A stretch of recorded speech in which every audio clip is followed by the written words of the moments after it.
Bienvenue au Mom Talk Show, où nous mettons l'accent sur les mamans d'aujourd'hui. Relever les nombreux défis de la maternité peut être accablant et décourageant, mais disposer du bon soutien peut faire toute la différence.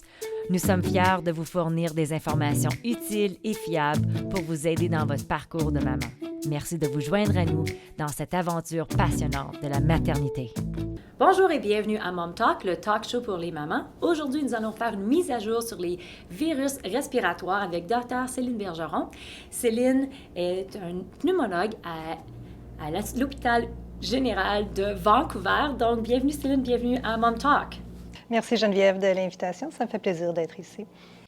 On va parler de virus aujourd'hui. On en a entendu beaucoup parler dans les derniers temps avec le COVID-19. Donc, explique-nous un peu qu'est-ce qui se passe quand nos petits sont malades, puis tous les virus qui existent. Aussi les adultes, des fois, nous autres, on est malades aussi avec ces virus respiratoires-là. Ouais, c'est une grosse question, Geneviève. Oui.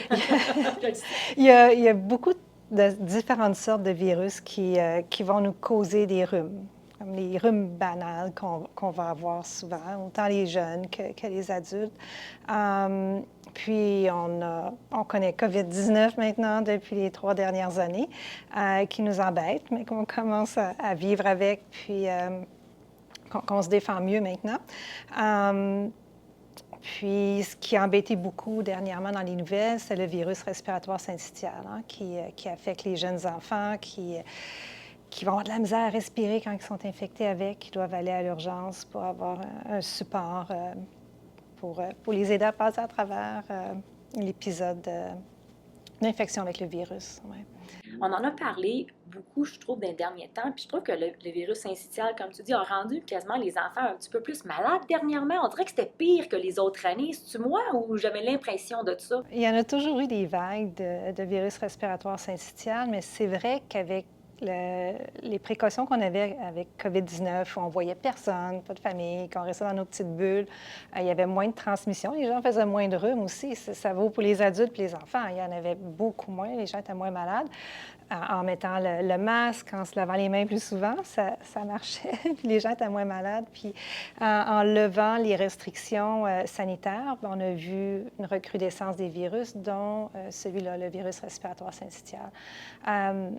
Il est particulier parce qu'il rend malade. Bien, pas toujours, mais des fois, c'est juste le nez, la gorge, on éternue, on mouche, puis un peu mal de gorge, mais il peut descendre dans les voies respiratoires inférieures, aller jusque dans les petites bronches. Donc, ça cause la bronchiolite. Et chez les jeunes enfants, à votre 2 ans, les bronches sont très molles encore, sont très faibles, puis quand ils peuvent collapser assez rapidement. Fait que là, c'est dur de rentrer l'air, c'est dur de sortir l'air. Et les enfants travaillent fort pour respirer. On voit les muscles qui utilisent leurs muscles accessoires dans le cou ou entre les côtes pour essayer de respirer. Et ça peut même mener à avoir moins d'oxygène et tout ça. Dans ce moment-là, c'est sûr qu'on n'attend pas, on va à l'urgence. C'est-tu là qu'on entend des fois, tu sais, nos enfants, des fois, ça scille un peu? Oui, ça peut sciller. OK. Ouais. Il y a d'autres sortes de virus qui vont donner, comme le faux croup. Je ne sais pas si tu as déjà entendu cette expression-là, mais c'est la laryngite. Dans le fond, où ça va... Ah oui, le croup. Oui, Alexandre, mon fils, a eu ça dernièrement.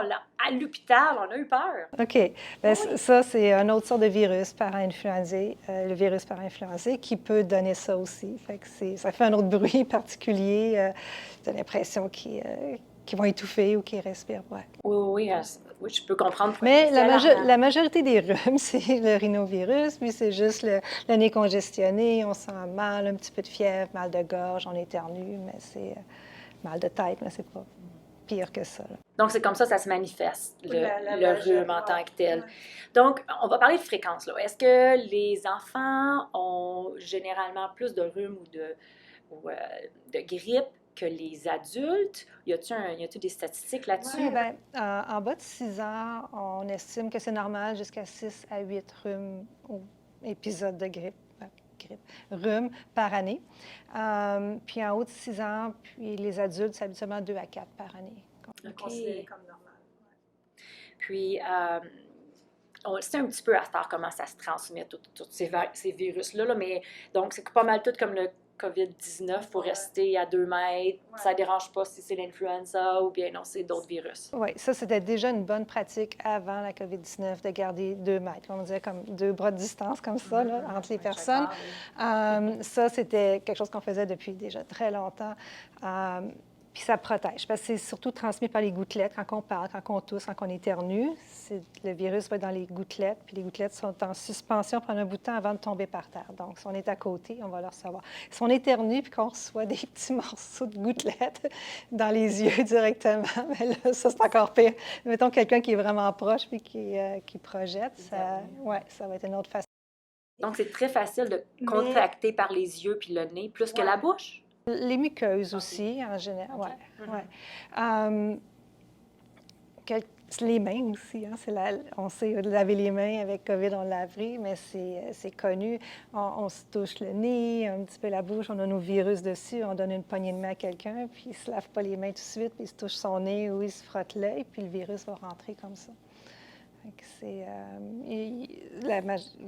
par contact, comme ça, avec une autre personne qui est malade ou des objets qu'on vient de contaminer puis qu'on a touché sans, puis après ça, on ne sait pas laver les mains. Cross-contamination. Poignée de porte ou les boutons. Contamination croisée.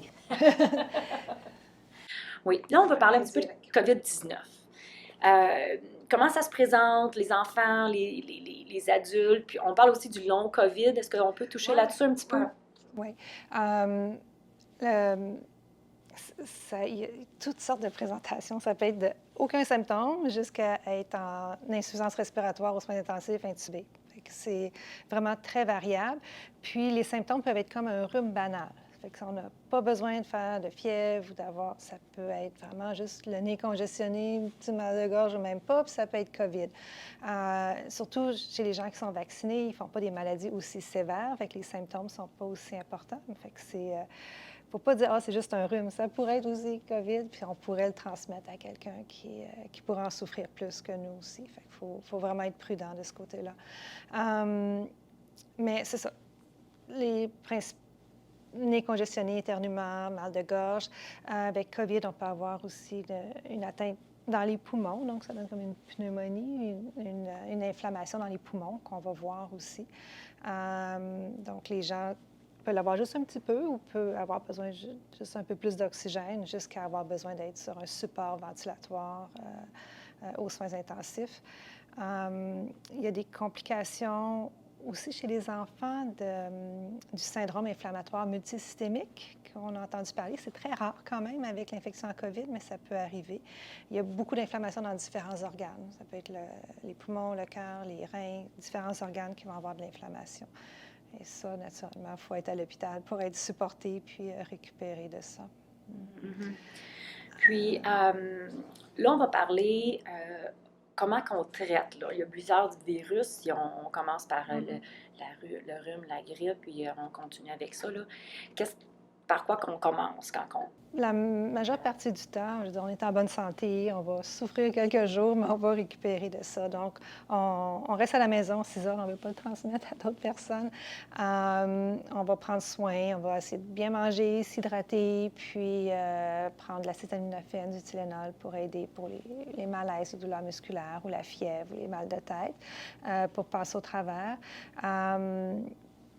Les soins du nez comme... les douches nasales. Oui, je cherchais le mot en français. Ça c'est bon aussi. D'en faire fréquemment, ça diminue la congestion et tout ça. L'eau salée. L'eau salée, ça l'autre les virus, ça lave. Si tu veux. Dans ma tête, c'est comme ça, je le vois. J'envoie les sécrétions, puis on flush les virus. C'est un autre bon soin qu'on peut se faire aussi. Se laver les mains, mettre un masque pour ne pas le transmettre à d'autres personnes aussi. Puis, il n'y a pas de médicaments spécifiques pour les virus, à part pour l'influenza. Il y a le Tamiflu qu'on peut utiliser. Puis pour le COVID, il y a aussi un médicament qui est utile pour avoir une maladie moins sévère qu'on va utiliser chez une certaine partie de la population, pas chez tout le monde, les gens plus à risque. Okay. Ma dernière question pour toi. comment on fait pour prévenir les infections respiratoires? Je pense qu'on a déjà une petite idée comment prévenir. On se lave les mains, on met des masques, on essaie d'éviter les contacts trop proches aussi avec des gens qui sont malades. Si on est capable, je sais que c'est ça, notre enfant, on n'a pas le choix, mais on va essayer de se laver les mains le plus souvent possible. Puis les vaccins. On n'a pas des vaccins pour tous les virus respiratoires, mais on a les vaccins pour l'influenza, qui quand même peut être sévère chez les extrêmes de l'âge. Et puis, on a des vaccins pour la COVID-19 aussi. En étant à jour avec nos vaccinations, ça l'aide à diminuer la propagation de certains virus. Mais il en reste encore plusieurs autres. Oui, puis on en découvre peut-être encore. On va espérer que non. On va espérer que non, mais il y en a déjà beaucoup. Ouais. Ouais. Un gros merci, Céline Bergeron. C'était vraiment un plaisir de t'avoir avec moi aujourd'hui au Mom Talk Show. Puis ça, c'est notre premier épisode en français, donc je la fais avec toi. Donc, à toi l'honneur, Céline. Merci Geneviève de l'invitation. Excellent.